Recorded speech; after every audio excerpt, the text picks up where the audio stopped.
Horizon 2040, c'est la chronique d'Olivia Hierret-Dobré. Bonjour Olivia. Bonjour Thomas. Alors on va revenir sur certains des thèmes qu'on a abordés, donc avec ce robot, cabinet de recrutement suédois, qui, la promesse en tout cas, c'est il interroge le candidat sans subjectivité. Oui Thomas, un robot recruteur, il s'appelle Tanguay Unbiased, pour Tanguay sans biais. En effet, il est conçu pour aider les RH à effectuer une première sélection des candidats basée uniquement sur leurs aptitudes et leurs compétences, ceci pour éviter tout biais inconscient de la part des recruteurs. Alors comment ça se passe? Pendant l'entretien, le robot Tanguay est placé sur une table directement en face du candidat, on le voit à l'image. Il a un visage translucide, l'air avenant et mesure 41 cm. Il contient une caméra et un micro, car il s'exprime. Et une fois qu'il a expliqué le processus au candidat, l'entretien peut commencer. Les mêmes questions sont posées de la même manière à chaque candidat et dans le même ordre pour garantir un entretien équitable pour tous. Et alors, avec quel type de questions ? Alors par exemple, parlez-moi d'une situation de travail au cours de laquelle vous avez trouvé difficile de travailler avec des collègues et pourquoi. Et là, attention, si la réponse est floue, le robot demande au candidat de la préciser. Il va l'encourager avec des sourires, des hochements de tête et des Faites bien les ouais. Tout ça pour donner l'impression que c'est un être humain. Ouais. Et l'entretien va durer 20 minutes. Et à la fin, Tanguay remercie le candidat sans oublier de lui expliquer les prochaines étapes du recrutement. Alors, on parle d'un robot intelligent. Comment il discerne les bons candidats ? Alors, c'est grâce à sa technologie conversationnelle. Il va évaluer les traits de personnalité des candidats en fonction de leurs réponses. Puis, il fait le lien avec les compétences requises pour le futur poste. Et enfin, il établit un score de performance.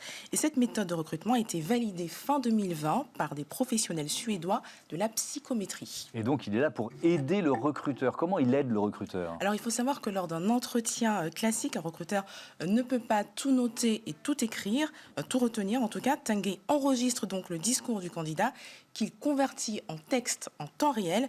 Ensuite, les recruteurs reçoivent les retranscriptions de chaque interview pour décider quels candidats doivent passer à l'étape suivante du process. Évidemment, comme le recruteur ne voit pas le candidat, il peut juger sans prendre en compte son physique, son stress, ses émotions ou même sa façon de s'habiller. Et le robot pourrait réaliser 7 fois plus d'entretiens qu'un recruteur humain, ce qui peut être un gain de temps considérable. Est-ce qu'il est déjà utilisé, commercialisé ? Oui, il a réalisé des centaines d'entretiens pour de grandes entreprises suédoises. Et maintenant que la version anglaise est sortie, les entreprises du monde entier peuvent louer le robot au cabinet de recrutement qui en est à l'origine. Bon, vous imaginez utiliser un robot comme celui-là, Isabelle Rouen ? Je ne sais pas.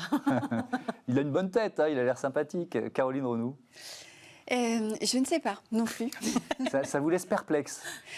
Non, mais je pense que dans certaines situations, c'est peut-être probablement très pertinent. Mais en fait, moi, je trouve que dans un entretien, voir comment la personne se comporte, est habillée, le stress qu'elle a quand on lui pose des questions, ça donne aussi des indications.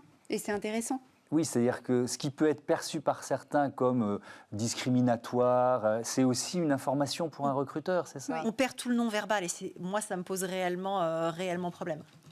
Mais donc ça pourrait être un premier tri en quelque sorte qui est fait. Encore une fois, je reviens à l'exemple de Beaumanoir qu'on avait tout à l'heure, c'est-à-dire que c'est un robot qui aide le recruteur, c'est ce qu'expliquait Olivia. C'est un facilitateur de rencontres, ça permet un premier tri et ça permet surtout d'aller gérer, je pense, un beaucoup plus grand nombre d'entretiens. Ça permet aussi, je pense, de donner systématiquement une réponse aux candidats parce qu'il n'y a rien de pire dans un process de recrutement quand vous avez des candidats qui se perdent en route et qui ne savent pas quelles sont les prochaines étapes et s'ils sont encore dans le process ou si rien ne se passe. Donc c'est aussi ça, c'est que c'est dans l'intérêt du candidat d'avoir quelque chose de plus fluide.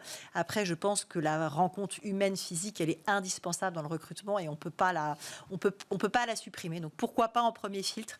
Après, sur des rôles de dirigeants comme ceux que moi je suis amenée à faire, je ne suis pas convaincue que ce soit quelque chose qui puisse susciter l'adhésion dès le départ. Parce qu'on vend aussi un poste, on vend un projet, on vend une entreprise. Bon, l'humain restera au cœur du recrutement. Voilà la leçon générale de ce débat. Merci à toutes les deux. Merci Olivia. On va revoir évidemment vos livres, Les métiers du futur. Isabelle Rouen, c'est publié chez First. Et puis Caroline Renou, Comment faire carrière dans les métiers de la RSE et du développement durable. C'est chez VA Presse. Merci encore une fois. On parle d'argent tout de suite et l'industrie du voyage au menu.